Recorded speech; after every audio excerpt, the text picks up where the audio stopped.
안녕하세요. 한의사 이경입니다. 고상훈 원장님과 함께합니다. 안녕하세요, 원장님. 예, 안녕하세요. CS 한방병원 고상훈입니다. 항암 치료나 방사선 치료를 하시는 암 환자분들 중에는 본병원 교수님들로부터 치료 중에는 이 항산화제를 쓰면 안 된다 이런 얘기 듣고 오시는 경우들이 종종 있습니다. 자, 때로는 기존 치료 외에는 정말 아무것도 하지 말라고까지 말씀하시는 분들도 계시고요. 환자분 입장에서는 고된 치료 과정으로 먹지도 못하고 힘든 상황에서 이런 권고들이 야속하게 들릴 것 같은데요. 저희도 마찬가지죠. 환자들과 함께 힘든 상황을 헤쳐나가야 하는 그 2차 암재활 병원 입장에서는 난감한 상황들입니다. 하지만 이해도 되는 것이 암 치료에 있어서 표준 치료는 치료의 성패를 가르는 핵심이죠. 때문에 이 치료에 조금이라도 부정적인 영향에 우려가 되는 요소는 미리 차단하려 하는 것이고요. 이런 맥락에서 이제 항암 치료나 방사선 치료 중에 그 영양제, 특히 비타민 C, E, 셀레늄, 글루타치온과 같은 항산화제 투여 문제는 현재까지도 계속되고 있는 아주 민감하고 중요한 논쟁거리입니다.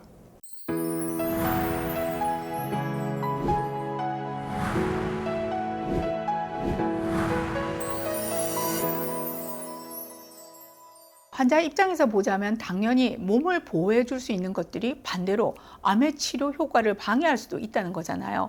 이 양손의 떡 꼭 하나는 포기해야 될까요? 다수의 항암제와 방사선은 암세포 내 활성산소를 대량으로 발생시켜서 암세포의 DNA를 파괴하고 사멸시키죠. 그런데 항산화제는 반대로 정상세포를 공격하는 체내의 활성산소를 제거하는 작용을 하고요. 항산화제 반대 입장의 근거는 항산화제가 정상세포를 보호하는 것은 바람직하나 죽어야 할 암세포까지 보호하면서 항암치료의 효과를 떨어뜨릴 수 있다는 건데요.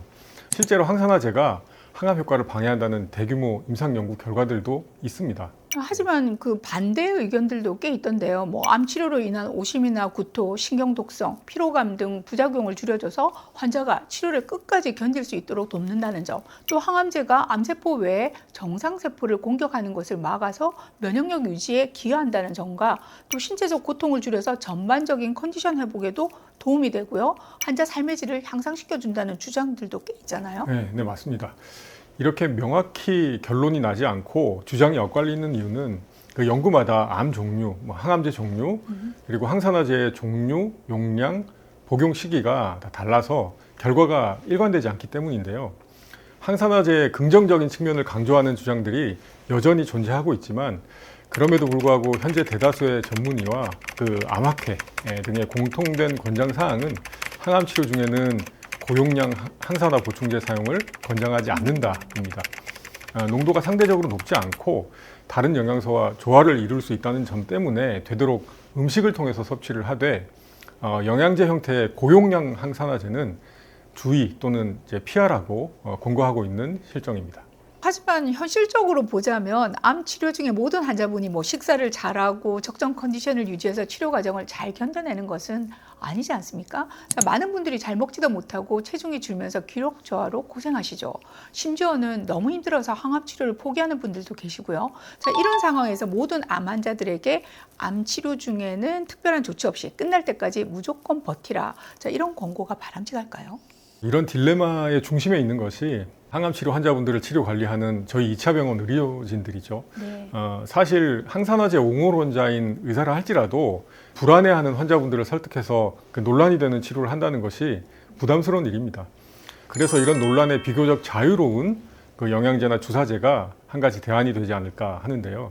항산화 논란에서 비교적 자유롭거나 더 나아가서는 오히려 권장되는 영양제와 주사제들 다들 궁금해하실 텐데 빨리 소개 부탁드립니다. 직접적인 항산화 작용보다는 그 면역력 유지, 염증 조절, 그리고 부작용 완화에 초점이 맞춰져 있는 것들인데요. 우선 비타민 D가 있습니다. 가장 권장되는 영양소로 면역세포 활성화하고 뼈 건강에 필수적이고 암 생존율을 높인다는 연구 결과가 많습니다. 그리고 오메가3도 항염증 작용을 통해서 암 환자의 체중 감소를 막고 근육량을 유지하는 데 도움을 주는데요. 삼중음성 유방암 등의 어떤 특정 암세포 성장을 억제한다는 연구도 있죠.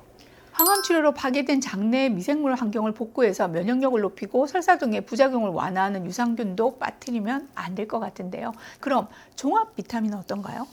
하루 권장량 수준의 저용량 종합 비타민은 식사량이 부족한 환자에게 도움이 될 수 있습니다. 또 셀레늄의 경우에는 항산화 미네랄이지만 암 치료 시에는 좀 특별한 위치를 차지하는데요.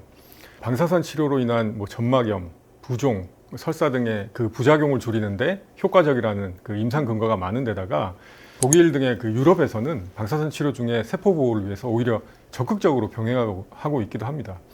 암 치료 부작용 감소뿐만 아니라 항암 치료 효과를 높이고 내성을 줄이는 등의 효과도 많이 보고되고 있습니다. 저희 병원에서 주로 사용하는 사이모신 알파1과 미슬토 주사도 직접적인 항산화보다는 우리 몸의 면역세포를 훈련시켜서 암과 싸우도록 하는 효과가 추가되는 거죠. 당연히 항산화 논란에서는 비교적 자유로울 테고요. 자, 이 부분은 저희 이경희 TV에서도 다룬 적이 있으니까 참고해 주시면 좋겠습니다. 그럼 아미노산과 비타민 B군은 어떤가요? 네, 역시 항산화 논란에서 이제 자유로운 영양소들이죠.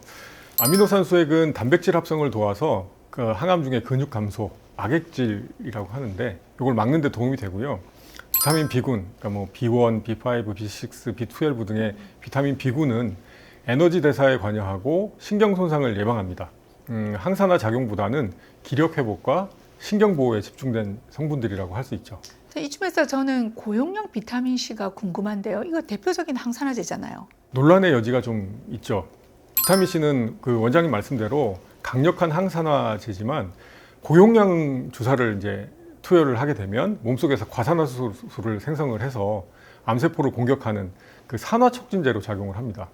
물론 이제 항암 치료에 따른 산화 스트레스에 또 다른 산화 스트레스를 더해서 환자를 그 힘들게 할 수도 있다는 점, 또 투여 후에 그러니까 시간이 지나서 혈중 농도가 감소하면서 항산화 효과가 다시 발생할 수 있다는 점 등은 고려해야 될 사항이죠.